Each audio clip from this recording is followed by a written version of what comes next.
سورہ یاسین حضور علیہ السلام نے ارشاد فرمایا کہ ہر چیز کا ایک دل ہوتا ہے، ہر چیز کا ایک دل ہوتا ہے، اور قرآن کا دل سورہ یاسین ہے۔ وہ کیوں؟ کیونکہ اللہ عز و جل نے سورہ یاسین میں کثیر تعداد میں اپنی قدرت کے جو نشانیاں ہیں، اپنے انبیاء کا ذکر، اور اس میں احکامات نہایت کم ہیں۔ اور میں آپ کو بتاؤں، آج آپ نے پوری تلاوت میں ٹوٹل 11 انبیاء کرام کا ذکر سنا۔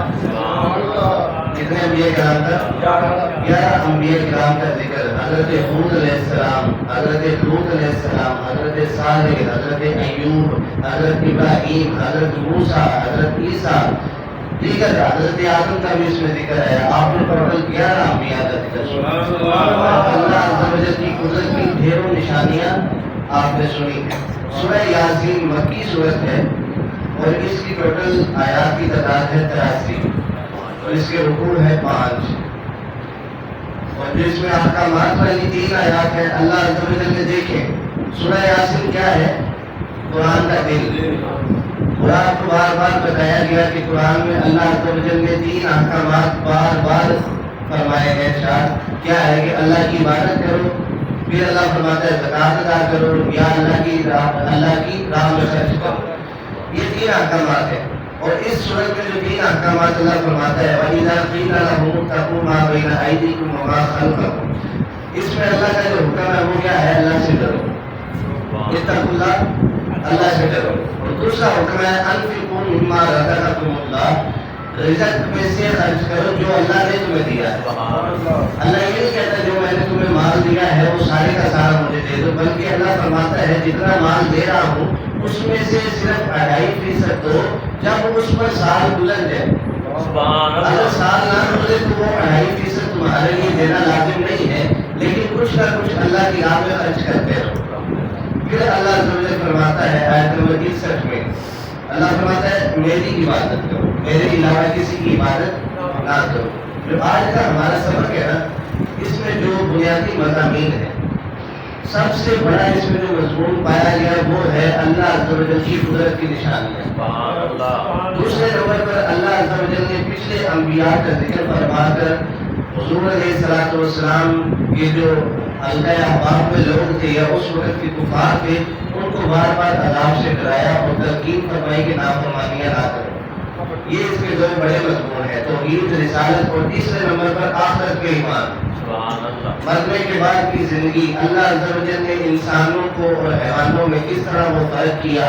دیکھیں صرف ایک یہ چھوٹا سا پیس ہے، چھوٹا سا پیس، اور آپ کے بڑے بڑے جو کمپیوٹر ہیں، دنیا کے جتنے مرضی ٹیرا بائٹ یا گیگا بائٹ کا آپ کمپیوٹر لے آئیں، یہ جو دماغ کی میموری ہے یہ سب سے زیادہ ہے۔ اس میں اللہ نے اتنی لچک رکھی ہے کہ آپ جو مرضی اس میں بھر دیں وہ بھرتا ہی جائے گا، وہ کبھی اس کی میموری ختم نہیں ہوگی، کبھی آپ کو ریسیٹ نہیں کرنا پڑے گا۔ ہاں جو وائرس آ جائیں گے، اللہ فرماتے ہیں پھر اللہ کا ذکر کرو، اللہ دلوں کا میل کچھ ہے دور کرتا۔ یہ اللہ کے ذکر کی برکت ہے کہ دلوں کا جو میل ہے، جو آپ کے زندگی گزارنے کے ساتھ ساتھ دل پر میل لگ جاتا ہے، دگ لگ جاتا ہے، وہ اللہ کے ذکر سے دور ہوگا۔ لیکن یہ دماغ کی میموری کبھی بھی ختم نہیں ہوگی۔ اور جانوروں میں اور انسانوں میں جو بنیادی فرق ہے، جسامت کی بات نہیں کر رہا، ابھی رنگت کی بھی بات نہیں کر رہے، ابھی نسلوں کی اور قوموں کی بھی بات نہیں کر رہے، وہ بنیادی فرق کیا ہے؟ صرف ایک عقل۔ آپ دیکھیں انسانوں کو اللہ نے عقل دی، انسان کو پتہ ہے میری ماں کا مرتبہ کیا ہے، میری بہن کا مرتبہ کیا ہے، میری خالہ کا مرتبہ کیا ہے، اس کو رشتوں کی حرمت کا اور رشتوں کی ادب و احترام کا پتہ ہے۔ جانور کو صرف اللہ نے دماغ نہیں دیا تو وہ اس کو ان رشتوں کی ادب و احترام بھی نہیں ہے، نہ اس کا پاس رکھا جاتا ہے، اور نہ ان میں ایسے قوانین پائے جاتے ہیں، کوئی ماں کے ساتھ لگا ہے، کوئی بہن کے ساتھ لگا ہے، ان میں یہ تمیز نہیں پائی جاتی۔ تو اس کی جو جڑ ہے وہ کیا ہے؟ انسان کو جو اللہ نے عطا کی۔ اور پھر اللہ عز و جل نے اس میں قیامت کی جزا و سزا کے بارے میں وہ اگلی صورت میں ہے۔ جو سورہ یاسین کے مضامین ہے، رسالت محمد صلی اللہ علیہ وسلم، اللہ عز و جل نے فرمایا کہ محمد رسول اللہ صلی اللہ علیہ وسلم اللہ کے آخری نبی ہے اور سچے نبی ہے۔ یہ ایک ایسی عدالت ہے جس میں سچائی دوائی اللہ خود دے رہا ہے. سبحان اللہ. یہ دنیا کی دوائیاں نہیں ہے کہ جس میں کسی کو شبہ ہو. قرآن پہ ہاتھ رکھوایا جائے کہ اگر اس میں حیا باقی ہے تو قرآن کی جھوٹی قسم نہیں کھائے گا. بلکہ قرآن کی جھوٹی قسم تو الگ بات. اللہ قرآن میں فرما رہا ہے کہ میرا یہ سچا رسول ہے, سچا نبی ہے, اور ہم نے اپنا محبوب تمہیں دے دیا. مجھے آپ بتائیں, آپ کو اپنا موبائل عزیز ہو, آپ کو اپنا گھر عزیز ہو, کوئی موٹر سائیکل گاڑی آپ کو عزیز ہے, آپ ایسے کسی کو پکڑا دیں گے کہ جو اس کی مت مار دے. اللہ نے اپنا محبوب خود بنا کر جیسا وہ چاہتا تھا ویسا بنا کر اللہ نے مخلوق کو عطا کر دیا. اب مخلوق کو تو چاہیے نا اس محبوب کا ادب و احترام, اس کے مقام و مرتبہ کے لحاظ سے عزت اور اس کے رتبے کے لحاظ سے اس کی باتیں مانی جائے. لیکن جب اللہ نے جان کہ ہمارے سبب میں آیا تھا کہ نبی کو تکلیف نہ پہنچاؤ, اذیت نہ پہنچاؤ, کیوں؟ اللہ کا محبوب ہے اور کوئی بھی نہیں چاہتا کہ اس کے محبوب کو اس کی جو محبت والی چیزیں ہیں, اس کے رشتے دار ہیں, اس کے گھر والے ہیں, انہیں کوئی تکلیف پہنچائے. پھر اللہ نے قرآن کی عظمت بیان کی, اور قرآن کی عظمت کے لیے یہی کافی ہے کہ یہ اللہ کا کلام ہے. اللہ نے 23 سال کے عرصے میں حضور علیہ السلام کو نازل فرمایا. یہی اس کا سب سے بڑا اعزاز ہے کہ اللہ نے ہر چیز کلام اللہ کا کلام ہے, اللہ نے بات چیت فرمائی ہے. صرف کتاب اللہ نہیں ہے, جیسے حضرت موسیٰ کو حکم ہوا کوئی تم پر کتاب ہے جا کر پکڑ لو, یہ کتاب اس طرح نہیں ہے, بلکہ اللہ نے 23 سال کے عرصے میں بار بار اپنے نبی سے کلام فرما کے یہ کتاب جو قرآن ہے ہم تک بھیجا. پھر بستی والوں کا واقعہ, یہ ایک بستی تھی جن کو اللہ نے بڑی نعمتیں عطا کی تھی. پہلے بھی اس طرح کی بستی کا واقعہ کل پرسوں کے سبق میں ہمارا آیا تھا. تو اللہ عز و جل نے حضرت داؤد ان کو کہا کہ آپ اپنی حکمت سے ان کے درمیان فیصلہ کریں, اپنی حکمت سے ان کے درمیان فیصلہ کریں. اللہ نے 2 انبیاء کے نام ان میں بھیجے, انہوں نے ان کی نافرمانی کی. پھر اللہ نے تیسرا نبی بھیجا تو انہوں نے پھر نافرمانی کی اور کہا کہ تم تو ہم جیسے ہو.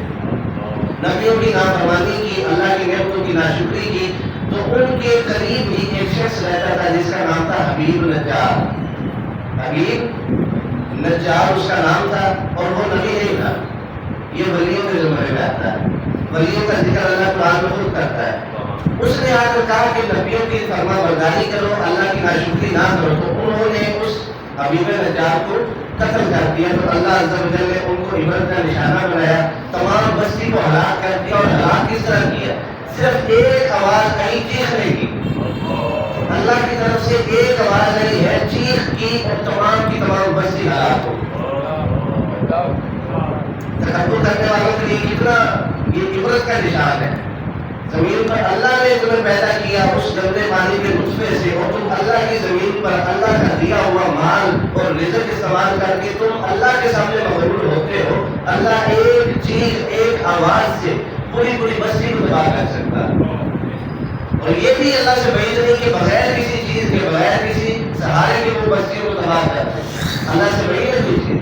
کیوں؟ کیونکہ ان اللہ علی کل شیء قدیر, اللہ ہر چیز پر قادر ہے. بھائی اللہ چاہے یہ دل ایک سانس ہے, بار بار ہم باہر بار بار اندر. اللہ چاہے اللہ کے حکم سے اگر وہ باہر ہی رہ جائے, انسان تو ختم ہے نا, اللہ کے حکم سے اندر رہ جائے, اندر سے پھیپڑے انسان کے بھر جائیں گے. اللہ سے مقابلہ جنہوں نے کیا ہے وہ آج کی عبرت کا نشان ہے. فرعون نے کہا تھا انا ربکم الاعلی, میں سب سے بڑا رب ہوں. اللہ نے ایسا عبرت کا نشان اس کو بنایا کہ آج اس کی وہ جو منگنی ہے اس کو کوئی بھی اپنے میوزیم میں رکھنے کو تیار نہیں ہے. اس طرح کی چیخ و پکار رات کو اس کے جسم سے آتی ہے, اور اس کے جسم میں اللہ عز و جل ہر دور میں کوئی نئی بیماریاں بھی لگاتا ہے. بار بار اس کی چمڑی واپس آتی ہے, بار بار پناہ ہوتی ہے, بار بار اس کو کوئی نہ کوئی مصیبت تکلیف میں اللہ نے اس کو رکھا ہے. 8000 سال کا عرصہ گزر گیا, لیکن اللہ نے اس کی تکلیف کو دور نہیں کیا. جب زندگی میں اس کے پاس موقع تھا تو اللہ نے اس کو مال و دولت دیا. وہ غیر تعداد میں اللہ نے مال و دولت دیا, کبھی اس کو کوئی بیماری نہیں ہے. وہ کیا تھا؟ اللہ نے اس کو ڈھیل دی کہ توبہ کرے گا. لیکن جب اللہ اپنی رسی کھینچ لیتا ہے پھر مہلت نہیں ہے. جب دریا میں غرق ہونے لگا تھا تو کہتا تھا میں موسیٰ کے رب پر ایمان لاتا ہوں. اللہ نے کہا نہیں, اب دیر ہو چکی ہے, زندگی میں تجھے بڑے موقع دیے, تو جب موسیٰ کے آ کر اپنے 9 معجزات دکھائے، موسیٰ اور ہارون نے بتایا کہ ہم اللہ کے نبی ہیں لیکن تمہیں نافرمانی کی، اب دیر ہو چکی ہے، لہٰذا اب تیرے لیے کوئی گنجائش نہیں ہے۔ قیامت اور حشر کا بیان ہے، جنت و جہنم کا توحید اور اللہ کی قدرت کا، قوم کی ہلاکت اور آزاد کی گواہی۔ قیامت کے دن اللہ عز و جل لوگوں کی زبانوں کو تالے لگا دیں، پھر اس کے ہاتھ بولیں گے یا رب العالمین یہ ہمارے ساتھ یہ ظلم کرتا تھا، ہمارے ہاتھوں سے لوگوں کا حق مارتا تھا، اس نے لوگوں کے ساتھ زیادتیاں کی ہیں، یہ ہمیں حرام کاموں میں استعمال کرتا تھا، انسان کے پاؤں گواہی دیں گے یا الہی یہ ہمیں برائی کی طرف لے کر جاتا تھا، تیری نافرمانی کرواتا تھا، ہم سے چل کے جاتا تھا اور ان راہوں پہ یہ چلتا تھا جہاں تیری نافرمانیاں ہوتی ہیں۔ انسان کی زبان وہاں پر گواہی نہیں دے گی بلکہ آزاد گواہی دے گی۔ اس لیے یہ سورہ یاسین ہے نا، اتنی جامع صورت ہے اور اس کی برکتیں اتنی ہیں۔ حدیث میں آتا ہے کہ اگر بیمار پر پڑی ہے یا بیمار خود پر ہے تو اس کو اللہ عز و جل شفا عطا، کیونکہ اس میں اللہ کی قدرت کی نشانیاں پڑی۔ آپ کسی عہدے دار کو جا کر کہیں گے نا آپ تو بڑے آدمی ہیں، آپ یہ کام بھی کروا سکتے ہیں، ہمارے ایک چھوٹا سا مسئلہ ہے، مہربانی فرما کر یہ حل کر دیں، وہ بھی ذرا پہلے کرے گا اور پھر کہے گا چلو یار چھوٹا سا ہی ہے، مشکل سے ہی میں چاہے 4 دن لگا کے کام کرنا، پھر بعد میں اس کو کہوں گا میں ایک فون کی تاثیر میں وہ اپنا روح و دبدبہ برقرار رکھنے کے لیے کیا کرے گا، وہ اپنی محنت نہیں بتائے گا، چھپائے گا، کہے گا میں نے بس ایک فون کیا تھا اور آپ کا وہ کام ہو گیا۔ لیکن اللہ جس کے پاس ساری قدرتیں ہیں، جب اس کا ذکر ایک کلام میں بار بار ہو رہا ہے تو اس کو پڑھنے سے کیا اللہ مہربانی نہیں فرمائے گا، بیماریاں دور نہیں کرے گا۔